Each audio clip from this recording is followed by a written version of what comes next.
जीना झपटी काहे करत हो, जीना झपटी काहे करत हो, जीना झपटी काहे करत हो, जीना झपटी काहे करत हो, जीना झपटी काहे करत हो, जीना झपटी काहे करत हो, जीना झपटी काहे करत हो, जीना झपटी काहे करत हो, मोरे हार गले को नहीं तोड़ो, मोरे हार गले को नहीं तोड़ो, नहीं गालो मटुकिया नहीं बोलो, किया ना छोड़ो,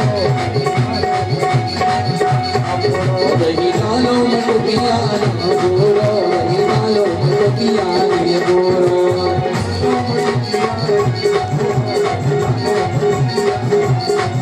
नहीं गालो मटुकिया नहीं बोलो, नहीं गालो मटुकिया नहीं बोलो।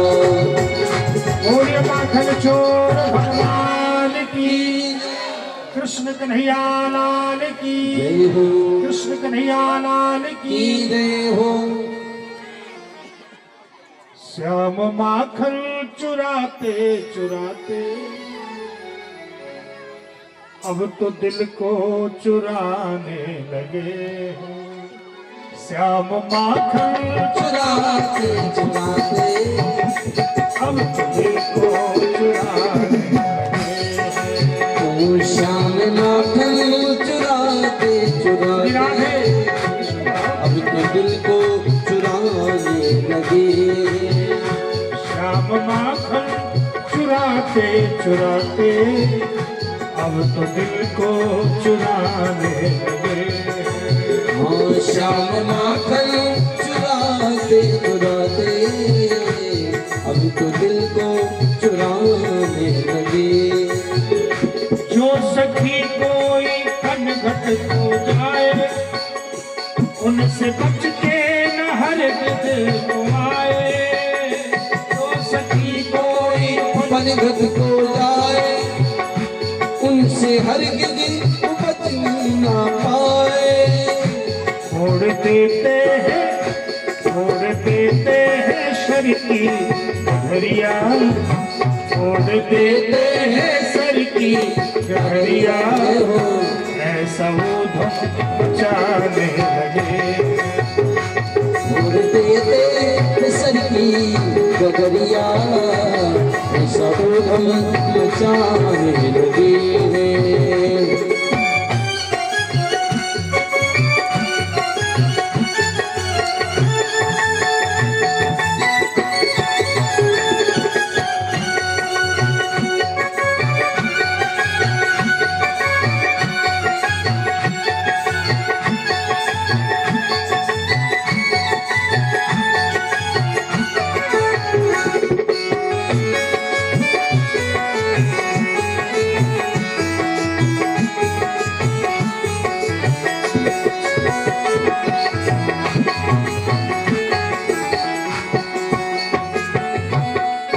श्याम माखन चुराते चुराते अब तो मन को चुराने लगे, श्याम माखन चुराते चुराते अब तो मन को चुराने लगे, श्याम माखन चुराते चुराते अब तो मन को चुराने लगे, श्याम माखन चुराते चुराते अब तो उनको मोरे माखन चोर भगवान की जय हो, कृष्ण कन्हैया लाल की। श्री रामा ने कहा कन्हैया गोपियां आने वाली, भागो भागो जल्दी, चलो चलो। समस्त गोप जितनी कमेटी थी साहब रफू चक्कर हो गई। भागवत महापुराण की बोलो, कृष्ण कन्हैया लाल की। नित्य की भांति आज भी सम्मान की विधा में मैं निवेदन करूंगा, श्री सुबोध खरे जी गुंजैया मंच पर आएंगे और व्यासपीठ से आशीर्वाद ग्रहण करेंगे। श्री राम सुफल पटेल जी सुनवानी श्री उत्तम पटेल जी झिराठा, श्री रामेश्वरी पटेल जी गड़ी करहिया। मैं जिनका नाम ले रहा हूं उन महानुभावों से निवेदन करूंगा कि आप सभी लोग मंच पर आते जाएंगे और व्यासपीठ से आशीर्वाद ग्रहण करते चलेंगे। और आप लोगों को भी बैठे नहीं रहना है, आप लोगों को भी जोर से तालियां बजाते चलना है। हाँ, लगा है। बाबा रामदेव जी भी बताते हैं तालियां बजाने से कितना फायदा होता है। हमारे पूरे हाथ, पूरे जो शरीर की नसें हैं, सभी का संपर्क तालियों से, हथेली से यहाँ से होता है पूरा। तो जब ये आपस में टकराती हैं तो पूरे शरीर का एक्यूप्रेशर हो जाता है और पूरे शरीर का रक्त संचार बढ़ जाता है। हाँ, तो तालियां खूब जोर जोर से सभी लोगों को। हाँ, ये बात। श्री रामेश्वरी पटेल जी गड़ी करहिया, श्री गौरेलाल पटेल जी हिनौता, श्री भागीरथ पटेल जी झिराटा, श्री मथुरा पटेल जी झिराटा, श्री राज बहादुर पटेल जी अतरौला, श्री पप्पू पटेल जी गड़ी करहिया। इन सभी से निवेदन करूंगा कि एक एक करके मंच पर आते जाएंगे और व्यासपीठ से आशीर्वाद ग्रहण करते चलेंगे। अच्छा, एक बार झांकी जिनको अच्छी लगी हो, जो जोरदार तालियों के साथ हम उनका स्वागत करेंगे। अभी हम सभी लोगों के मध्य श्री गिरिराज जी भगवान आएंगे। श्री गिरिराज जी का पूजन होगा, 56 भोग लगेंगे और कल इसी पंडाल में कथा के मध्य जो श्रीमद् भागवत जी का हृदय कहा जाता है, रास महारास की कथा हम सभी लोग श्रवण करेंगे और महारास में सभी लोग नृत्य करेंगे, गोपियां भी सजेंगी, गोपियां भी बनेंगी, महारास होगा। और अंत में कल ही हम सभी लोग श्री रुक्मणी और कृष्ण भगवान का विवाहोत्सव यहाँ पर मनाएंगे। तो कल विवाह की तैयारियों से सभी लोगों को आना है। क्योंकि बीच में समय मिला तो मैं थोड़ी सा बोल दूं। हमारे कुछ अभी भैया बाहर वहाँ खड़े थे तो पूछ रहे थे कि कल पाँव पखरी में क्या क्या लाना है महाराज जी, थोड़ी सा हमें बता दीजिएगा। तो जब हम किसी की शादी में जाते हैं तो कैसे जाते हैं? कूलर, गाड़ी, एसी, फ्रिज, नेकलेस और मारुति, और दहेज में क्या दिया जाता है अब आप लोगों को ज्यादा पता होगा।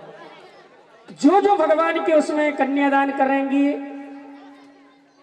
क्योंकि बड़ी मुश्किल से किशोरी जी का, श्री रुक्मणी जी का श्री भगवान के विवाह में सम्मिलित होकर उनका कन्यादान करने का शुभ अवसर मिलता है। हालांकि ये तो मस्ती भी कह ली जाए या जो भी, कल हम सभी लोगों को विवाह में विवाह के तरीके से सज के आना है।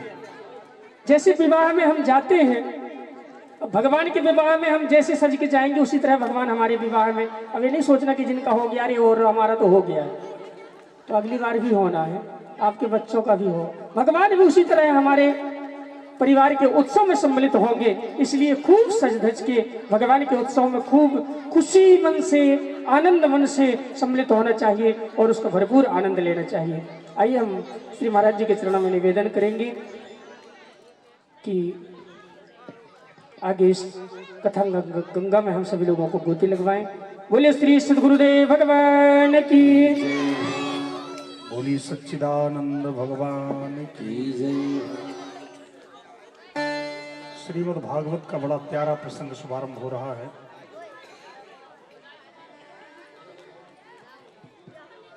बोली भक्तवत्सल भगवान की, बड़ा प्यारा प्रसंग शुरू हो रहा है। एकदा गृहदासीषु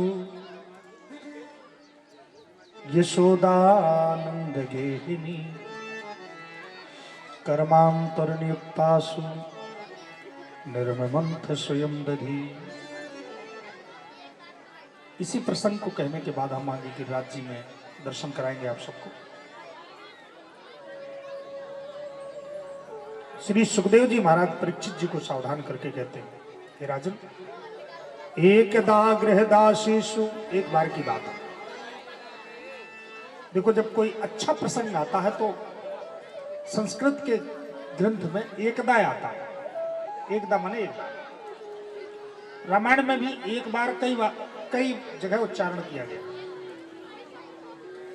एक बार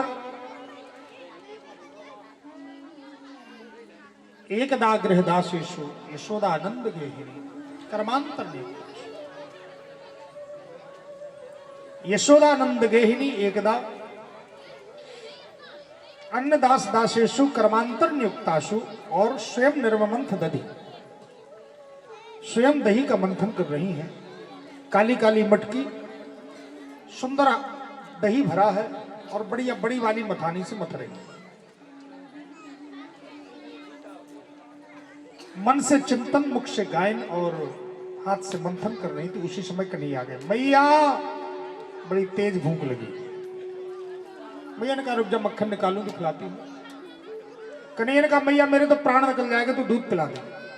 मैया दूध पिलाने लगी। आकाश में खड़े हुए देवता सराहना करने लगे, धन्य मां, धन्य है मैया, जो सारे संसार का पालन करता है, तू उसका पालन कर रही है, उसको दूध पिला रही है। कन्हैया ने कहा भैया एक बात बता दे, तुझे दूध प्यारा लगता कि पूत प्यारा लगता? मैया ने कहा लाला तू क्या अटपटी बात पूछ रहा है, दूध भी तो पूत के लिए है? सबसे प्यारा तो तू है। ये जो बच्चे सामने बैठे हैं बहुत हल्ला शोर कर रहे हैं, सब लोग एकाग्रता से बैठे, नहीं तो सबको पीछे भगा दिया जाए। बिल्कुल बात मत करें, और जिसको बात करने का बहुत बतरस चढ़ रहा हो माताओं में भी, तो पंडाल के पीछे चले जाएं, पहले बात कर लें, फिर आ जाए कथा सुनने। बोलो बांके बिहारी लाल की। केवल 4 घंटे तो चुप बैठना है, बाकी समय तो बदरस ही करना है। बोलिए भक्त वत्सल भगवान की। ध्यान दीजिएगा, सौभाग्य है। कन्हैया ने कहा मैया तुझे दूध प्यारा है कि पूत प्यारा है? मैया ने कहा लाला पूत के लिए ही तो दूध है, तो उससे प्यारा क्या हो सकता। और जैसी मैया दूध पिला रही थी उसी समय एक चूल्हे पर दूध चढ़ा था, उसमें आ गया उफान, तो मैया लाला को रखी जमीन में, दूध बचाने चल दी। कन्हैया ने सोचा अभी मैया कह रही थी दूध से ज्यादा पूत प्यारा है, और दूध बचाने चल दी। कन्हैया को आया क्रोध, उठाया लोढ़ा और मटकी में दे मारा। मटकी में मारा लोढ़ा, मटकी गई फूट, दही गया बिखर, आंगन बन गया क्षीर सागर। पूरे आंगन में दही फैल गया। अब जैसी मैया लौट करके आई दूध बचा के, तो यहां देखी पूरे आंगन में दही फैला पड़ा। अरे राम राम राम, इसने मेरी इतनी पुरानी अजिया सास के समय की मटकी फोड़ डाली। आज मैं छोड़ने वाली नहीं। मैया ने उठाया डंडा, और कन्हैया ने हाथ में देखा डंडा तो 9 2 11। कन्हैया भाग लिए। अब कन्हैया आगे आगे, मैया पीछे पीछे, इस खंबे से उस खंबे, पूरे आंगन में चक्कर लगा रहे हैं कन्हैया। मैया पसीना पसीना हो गई। लाला रुक जा। कन्हैया ने कहा मैया रुक जाऊंगा तो क्या करेगी? लाला रुक जा, तेरी पूजा करूंगे, और क्या करूंगा? अच्छा मैया तो मेरी पूजा करेगी, चल कोई बात नहीं, पूजा तो सभी करते हैं मेरी। कन्हैया ने कहा लेकिन तू हाथ में डंडा क्यों लिए है? मैया ने कहा लाला इसी डंडे से तेरी पूजा करूंगी। अरे मैया मैंने लोगों को शंख से, मैंने लोगों से आचमनी से, पंचपात्र से, फूल से, दूबा से पूजा करते सुना है, देखा है, लेकिन डंडे की पूजा तो मैं पहली बार सुन रहा हूं। मैया ये डंडे वाली पूजा कैसी होती है? मैया ने कहा तू पास में है, फिर मैं बताऊं कैसे पूजा होती है। बड़े बड़े पुजारियों को देखा है तूने, तेरी आदत पड़ गई फूल चढ़वाने की, तेरी चंदन लगवाने की आदत पड़ गई, आरती उतरवाने की। इधर आ तो मैं डंडे वाली पूजा बताऊं। अभी किसी से पाला नहीं पड़ा ना तेरा।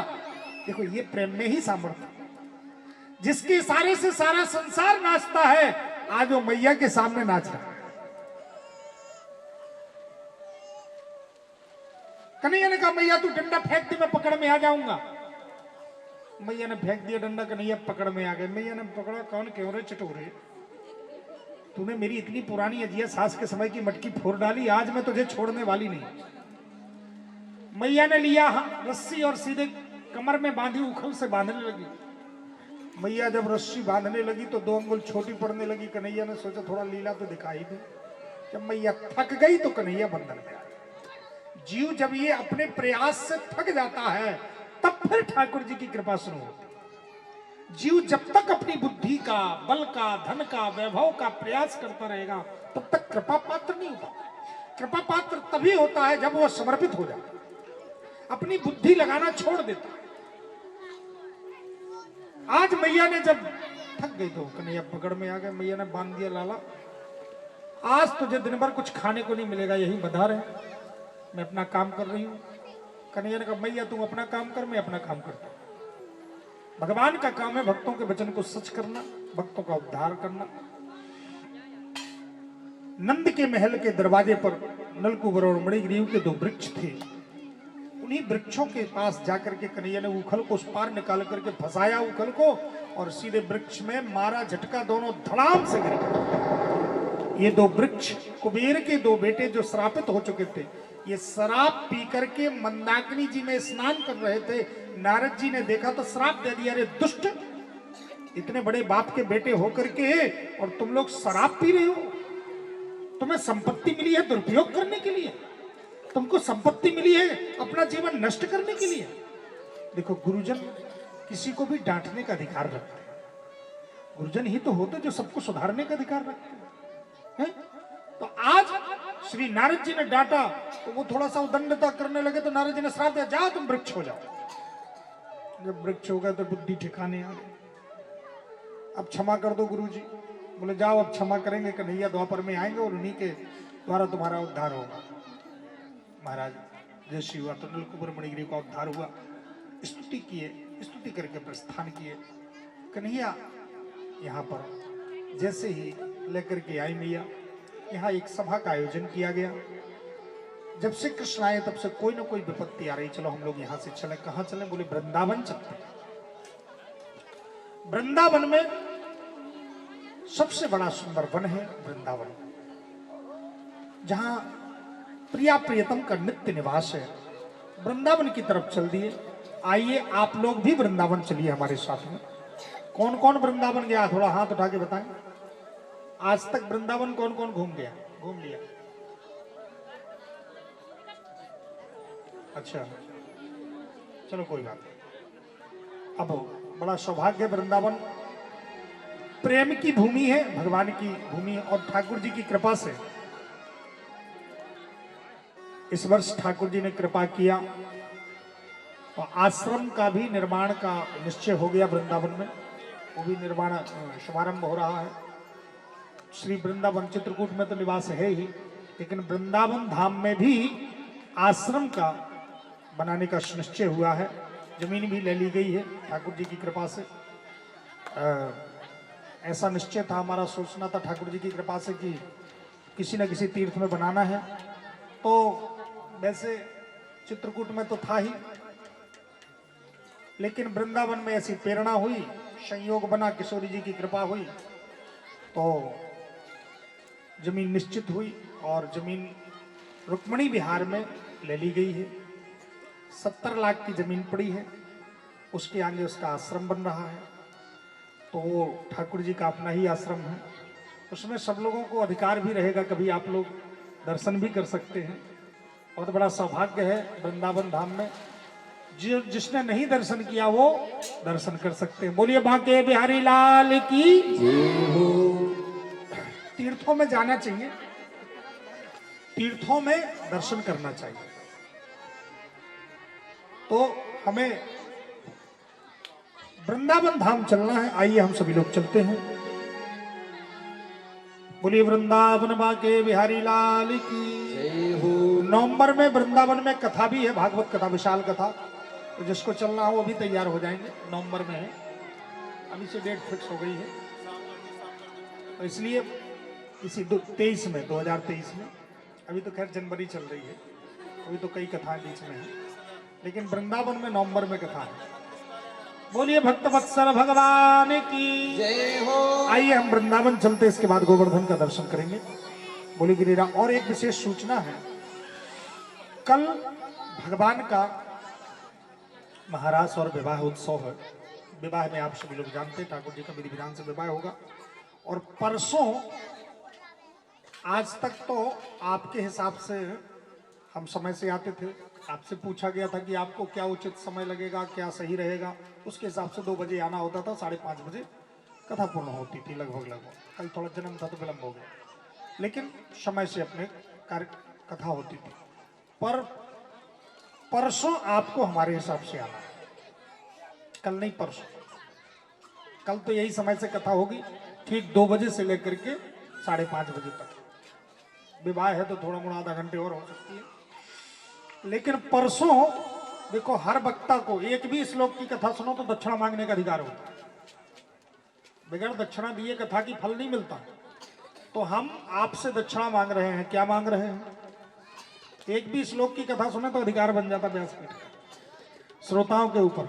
तो हम आप सबसे सूचनार्थ भी और निवेदन भी कि परसों आप सभी को हमारी तरफ से आप सबको जल्दी स्नान करके 8 बजे स्नान कर लेना है और 9 बजे पंडाल में आ जाना है। सुबह 9 बजे से 12 बजे तक कथा होगी। 12 बजे कथा पूर्ण हो जाएगी, उसके बाद फिर हवन होगा। तो 12 बजे तक कथा चलेगी सुबह, परसों 9 बजे से 12 बजे तक सुदामा चरित्र होगा। तो सब लोग जल्दी नहा लेंगे, जिसके जो काम है आगे पीछे निपटा लेंगे। जो खाना बनाना है जल्दी 8 बजे के पहले माताएं कर लेंगी और ठीक 9 बजे कथा शुरू हो जाएगी और 11:30 बजे से 12 बजे तक में कथा पूर्ण हो जाएगी। क्योंकि हमें निकलना है उसी दिन, और उस दिन निकल के हमको सीधे रीवा के आगे मिर्जापुर के पहले पहुंचना है हनुमाना के पास। वहां भी कथा की बैठकी है परसों की, तो वहां पर समय से निकलना भी है। और ये ऐसा पहले से ही निश्चित था, क्योंकि ये विशेष मुहूर्त था बसंत पंचमी का और हमारी कथा पहले से ही फिक्स थी उधर। तो इसलिए यहाँ भी हमें देखना था, आप लोग भी हमारे हैं और उनको भी डेट दी हुई थी, इसलिए उनको भी समय देना था। नहीं तो ये तो हम 1 दिन और रुक जाते, 2 दिन और रुक जाते, कोई दिक्कत नहीं थी। लेकिन समय पहले से जिसके फिक्स हो जाते हैं उनको समय देना पड़ता है। इसलिए ठीक 12 बजे यहाँ से हम प्रस्थान करेंगे। तो जिसको कथा में सुदामा चरित्र में और अंत भला सो सब भला, अंतिम दिन कथा जरूर सुननी चाहिए पूर्ण रूप से। इसलिए एक दिन जल्दी से जल्दी तैयार होकर के सब लोग 9 बजे आ जाएंगे, किसी की अनुपस्थिति ना हो। परसों की कल भी हम सूचनार्थ करेंगे, लेकिन जो आगंतुक है उनके लिए भी आज से सूचना है। परसों सुबह है 9 बजे से 12 बजे तक। बोलिए बांके बिहारी लाल की जय हो। आइए वृंदावन चलते हैं, वृंदावन में गिरिराज जी का दर्शन करें। लागे वृंदावन को, लागे वृंदावन को, लागे वृंदावन को, लागे वृंदावन को। आली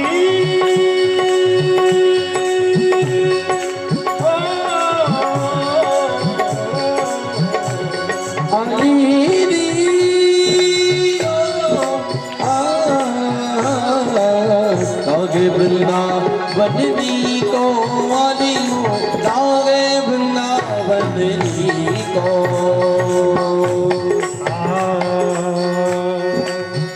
वृंदावन में आपने देखा होगा तीर्थों में क्यों अच्छा लगता है।